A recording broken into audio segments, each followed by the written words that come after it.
Hello hi అండి.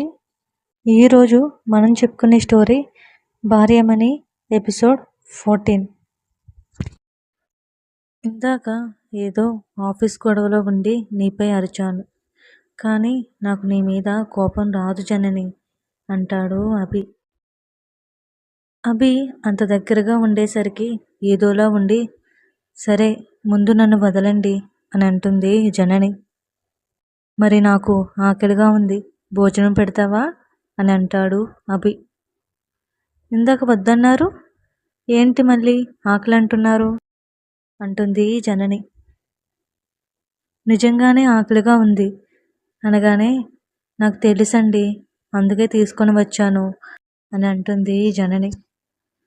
మీరు నన్ను వదిలి భోజనం చేయండి అని అంటుంది జనని. లేదు, నువ్వే తినిపించు అని అడుగుతాడు అభి. నేనా అని అనుకొని, అభి ఇందాక తన చెయ్యి విసిరు కొట్టింది గుర్తువచ్చి, వద్దు మీరే తినండి అని అంటుంది జనని.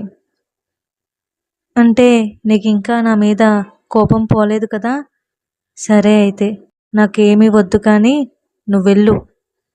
అసలే కింద నీ తోక నీకోసం చూస్తూ ఉంటుంది, కొంచెం సేపు ఆగితే సరాసరి ఇక్కడికే వస్తుంది అని అంటాడు అభి.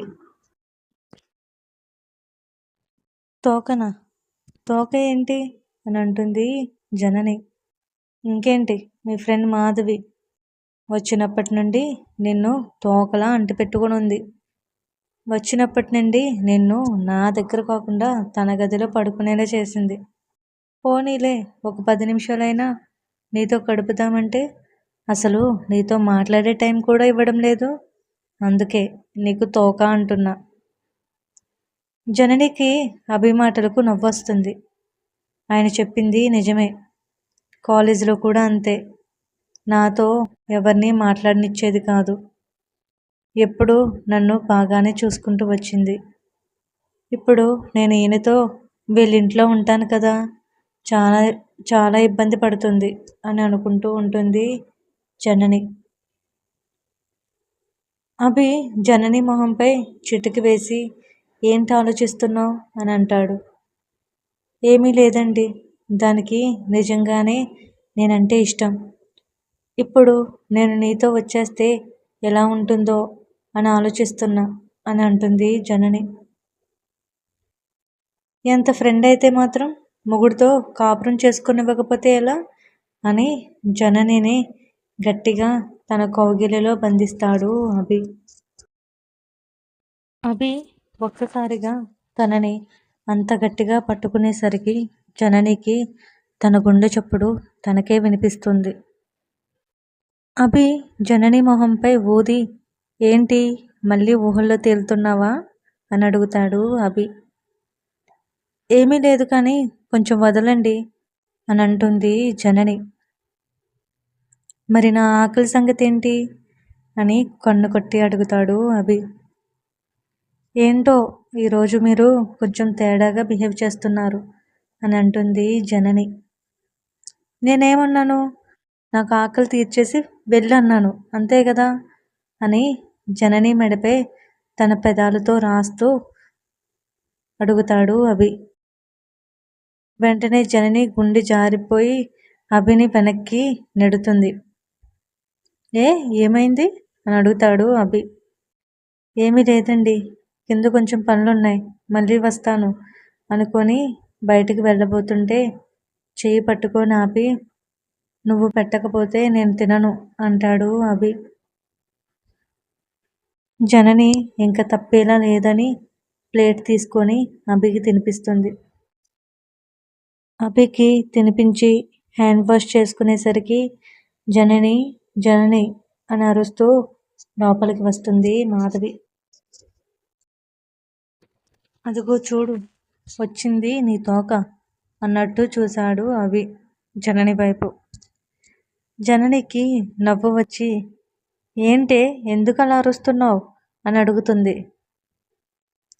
ఎందుకు అరుస్తాను అంటావా, కింద చాలా పనులు పెట్టుకొని కాంతమ్మక్క ఎన్ని చేస్తుంది, నువ్వుంటే బాగుంటుంది కదా, రేపటి నుండి ఎలాగో మీ ఆయన దగ్గరే కదా ఉండేది, ఈరోజైనా మాతో ఉండు పద అని తీసుకువెళ్ళిపోతుంది మాధవి.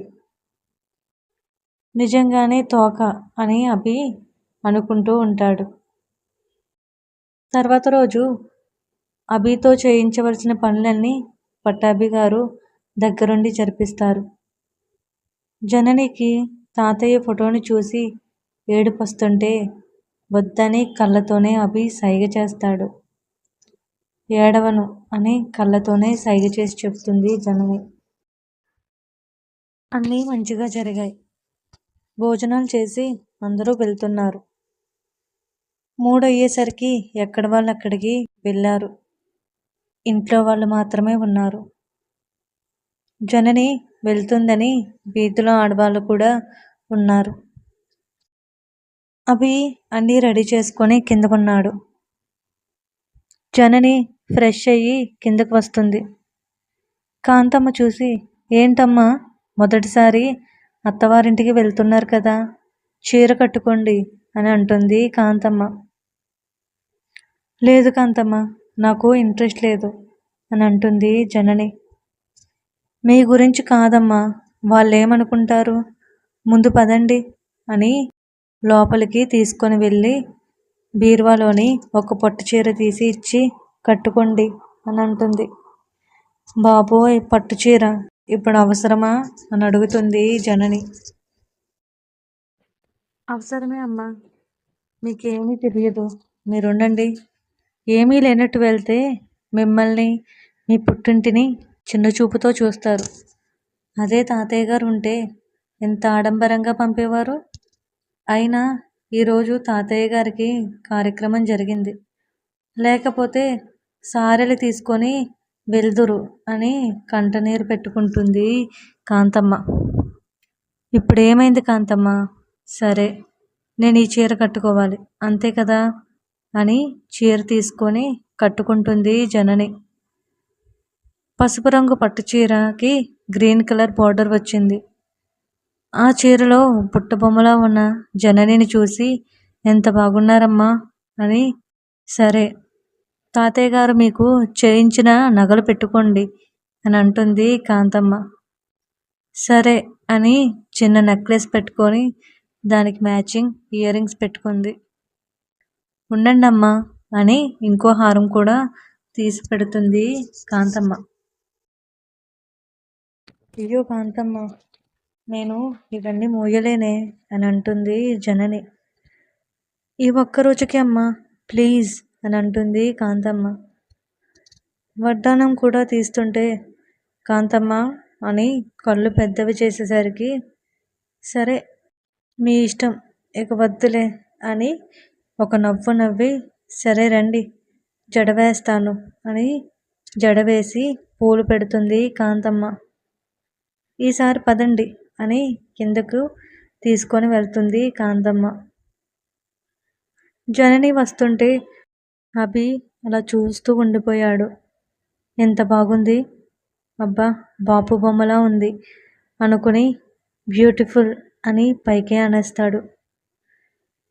అభి మాటకి అందరూ నవ్వుకుంటారు. జననికి అయితే సిగ్గుతో బుగ్గలు ఎరుపెక్కుతాయి. పట్టాభి గారికి అభి మాటలు కొంచెం ప్రశాంతంగానే అనిపించింది. పోనీలే, మొత్తం మీద వీడు అమ్మాయి అంటే ఇష్టంగానే ఉన్నాడు. బలవంతంగా తాళి కట్టించి ఏమైనా తప్పు చేశానా అని భయం బాధ ఉండేది. ఇప్పుడు నా మనసులో ఏ భయం లేదు అని అనుకున్నాడు పట్టాభి. జనని కిందకు రాగానే సరే వెళ్ళి వస్తాను అని అందరికీ చెబుతుంది. అభి జనని ఇద్దరు కలిసి పట్టాభి గారి దగ్గర ఆశీర్వాదం తీసుకున్నారు.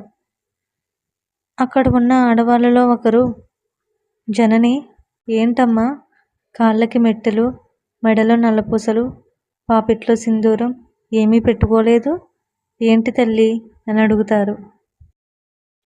వెంటనే పట్టాభి గారు, అంటే ఆ రోజు హడావిడిలో తాళైతే కట్టించాం, కానీ మిగిలిన కార్యక్రమాలు ఏమీ జరిపించలేదు. వెంటనే మోహన్ చనిపోయాడు కదా, అక్కడికి వెళ్ళిన తర్వాత మా సుమిత్ర మంచి ముహూర్తం చూసి అన్ని తంతులు జరిపిస్తుంది. రిసెప్షన్ కూడా పెట్టిస్తారు. వాళ్ళకి ఒకే అబ్బాయి కదా అని అంటాడు పట్టాభి. సరే అని చెప్పి జనని కారు ఎక్కుతుంది.